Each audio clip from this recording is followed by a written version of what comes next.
Some people are lecturers, they are professors. Some people are doctors, all right? Like PhD holders. That's power that is not easily come by, but you're not using it. You're struggling. I am going to teach you something in this video that is worth more than a 6-year university degree. And if it's not worth more than that, unfollow me.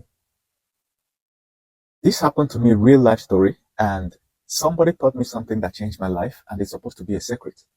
But I think I should let you know, and that's your benefit for following me. It happened many years ago. I won a political position, and we went for a meeting, this is like an orientation meeting. So before we got into the office of the person we were supposed to see, we were seated at the lobby. And then I was extremely lucky because the guy that was occupying the position I wanted to get into, that was my predecessor. He came, he visited that office that day, and they saw me, and they sat beside me, and we started having a discussion. Now that 5-minute discussion changed my life. What I learned there totally changed the trajectory of my life, and that's what I want to teach you today. Before I go in, make sure you follow me, like, subscribe, and share. If you don't do these 3 things, the algorithm will not show you my next video, all right? And also drop a comment and let me know whether what I'm going to teach you now is ethical or not. Remember, it was a politician that taught me this. So he was coming from an unethical angle, at least what I considered it. But there's an angle to it, ethical angle. So he taught me that any position of power you have, there is money, there is in it, and you should max out the money. Some people in life occupy positions of power, but they don't max out how much they can make from it. Money is just a measure of power. So it's wrong for you to have, let's say, 50 power and you have 20 money. Do you understand what I mean? You have to max out to 50 money. So the numbers on the notes you have, like your currency notes, the numbers they determine the note, how much power you have in the society. So if you have only $100, you have $100 worth of power in the society. You can only control $100 worth of people to do what you want. But if you have $1 million, now you can control more people to do what you want.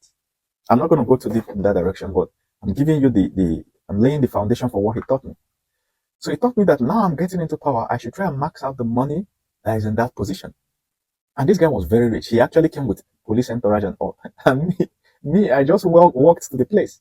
So he was telling me that I should try and get the money. And I was like, no, I don't want to steal money. I'm not into this position for crime. And whenever they audit the books, they're going to find out that I stole money and I'm going to be in trouble. He said, no, this money that I'm going to take is not going to be in the books. And nobody can come any day and say it's theirs because it's mine, not theirs. So I asked him to explain further. So he told me that when you're in a position of power, you should try and meet other people in higher positions of power. And those people will simply give you donations. And those donations are going to your personal bank account, not to your office account. Do you understand what I'm saying? So he gave me an example of taking my team, all right, about 5 to 10, 12 people, and go to see the governor. And this is how to do it. Before you go, you first of all send 1 or 2 persons to go to the governor's office and submit a letter. And the letter must be these large envelopes, not the tiny ones. A very huge, large envelope, that the secretary can't just toss away. It's going to be big and easy to see. All right. If you can put a stamp on it, you put a stamp. And then the letter inside must be a letter-headed paper. Don't give too much information. Just say that you are the new person occupying this new position and you would like to come and have a 5-minute chat, introductory chat with the governor. Period. You put your contact details, your email, your phone number, your full name. All right. Letter-headed paper for the office. Then you send it. You give it, your own agent will give it submit it to the office of the governor. Now, eventually you're going to get a call back. So if you submit like 20, 30 letters to different positions of power, you will get about 5 or 7 callbacks and they'll schedule a date with you. Now on that date, you go with your team. All right. If you can rent a large bus, anything that's going to show that, people are coming, you show up and then you have a chat with this person. After introductory chat and everything, you can tell them to support. If there's anything they have to support your position, that you will be happy with it. You don't want to put pressure. Now, what you will notice is that a governor can easily sit down and sign 50, 100 million naira to you without thinking twice. They can sign 10 million easy. Now you have it. You understand? Now that money they are signing is not going to your office. It's going to your bank account, your personal bank account. So when you are out of office and they are auditing your office, is not there because it's a donation from one man to another. It has nothing to do with your office. So now when you get that across different people, all those donations, you will see that you have a lot of money that nobody can track, and it's not a crime. You understand? It's not a crime. So he also said there's an advantage in that, using your power to make higher connections for yourself. So now from my position of power, I now have the contact of the governor. Why? Because I use my position to request for a meeting. So you now see that if you create enough of these positions, enough of these contacts, you use it to start looking for your next position. You don't wait for your tenure to expire. So while you're still in tenure, you use your contacts to start saying, hey, look, I'm open for the next position. This is the position I'm looking for. Please help me, be my mentor, be my guide, this, that, that. By the time you tend to tell 20, 30 people, at least 2 or 3 people will be strategic in you moving there. But once you're out of power, you've become a layman again, and you can't do that again. You can't even get into within the premises of anybody in power. Do you understand? So he taught me the second lesson, that while you're in one position, you have to start using that position to try and create the next position. Many people make this mistake when they're in a job, a certain job, they relax. They don't try to use that job to find a higher paying one. Until their company fires them, now they become a jobless person. Now they are desperate, and they try to use that desperation to find another job. It's difficult. If it has ever happened to you, you know what I'm saying. It's difficult. So the next thing he taught me was that you don't just create way for yourself, you also create for your people. So that there are institutions around, and these institutions usually have corporate social responsibility. Basically, a kind of fund that they map out each year to help to support the communities around certain projects. So you have to go and probe them to tell you which one is available for your kind of position or your kind of people.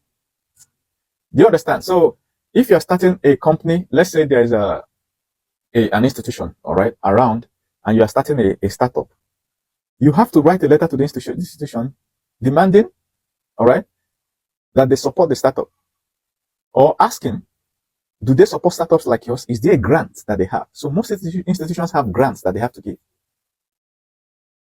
Do you understand? So for instance, many people don't know that big companies like Volvo, Audi, all these big car companies, they can support activists in some countries. You don't know.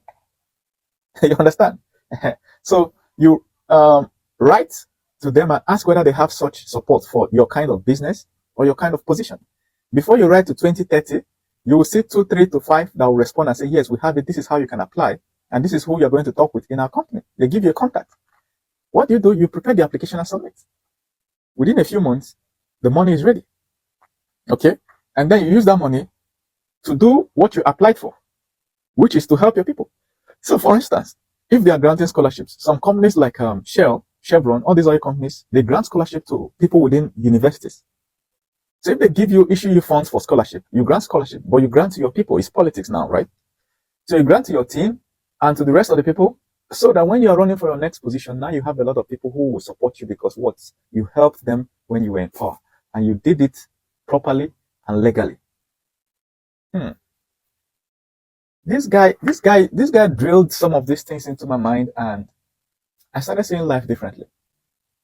So I've applied it in what I consider a more ethical method, which is, in any country I'm in any project I'm in, I know there's always some grant, there's money somewhere sitting that some companies have marked out for people like you.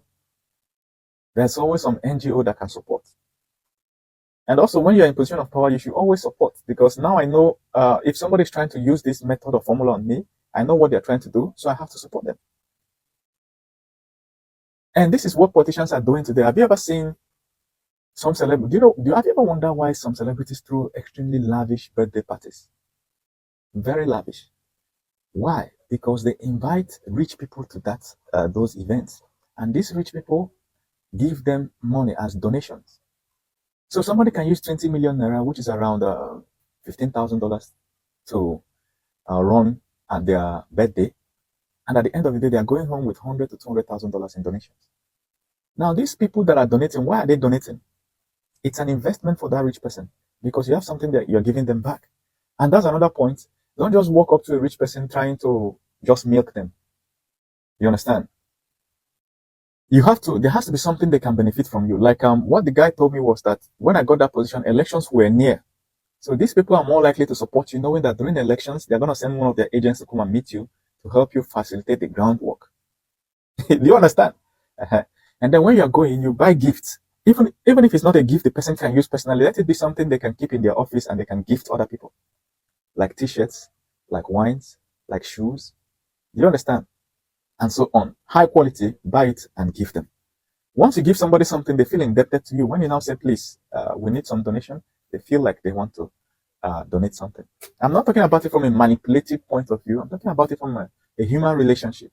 Don't just go to somebody empty-handed. Always go with a gift. So at the end of the day, it drives to being able to use your position of power to max out the financial equivalent of that power. But I have to add this caveat, ethically, without being greedy, without being selfish and self-centered. Now look at you now, you have power. Everybody in the society has power. The reason you know you have power is the amount of money in your bank account. Like I told you, money is a measure of power. So, but it could be possible that you're not maxing out the amount of money in that bank, in that position, right? What is it you can use your position as an employee, as an employer to achieve today that you can't achieve outside? Some of you, the CEO in your company is a multi-billionaire, all right?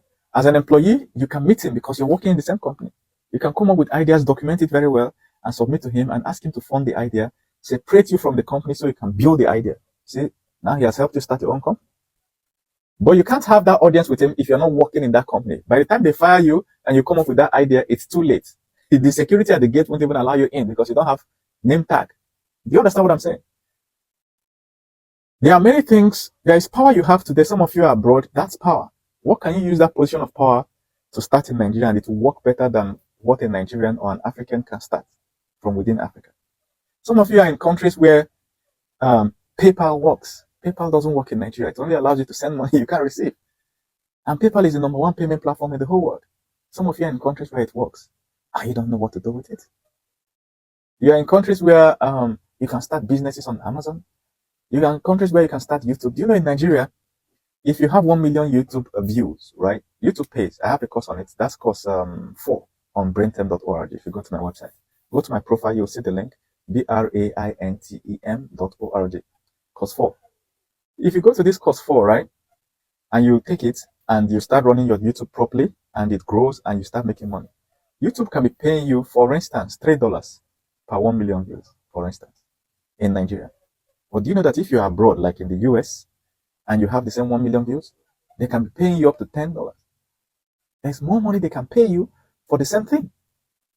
And you're abroad, instead you're struggling. What are you struggling for? You're not using your position of power properly. Some people are lecturers, they are professors. Some people are doctors. All right? Like PhD holders. That's power that is not easily come by, but you're not using it. You're struggling. You understand? So if you look at any position of power you have in life, there is always something you can max out from it and use it to help yourself, help your people, and make your society or your community better. So let me know in the comment section what you think about this and if it is ethical or not. Me, I know how I apply it very ethically in my own way. Let me know what you think.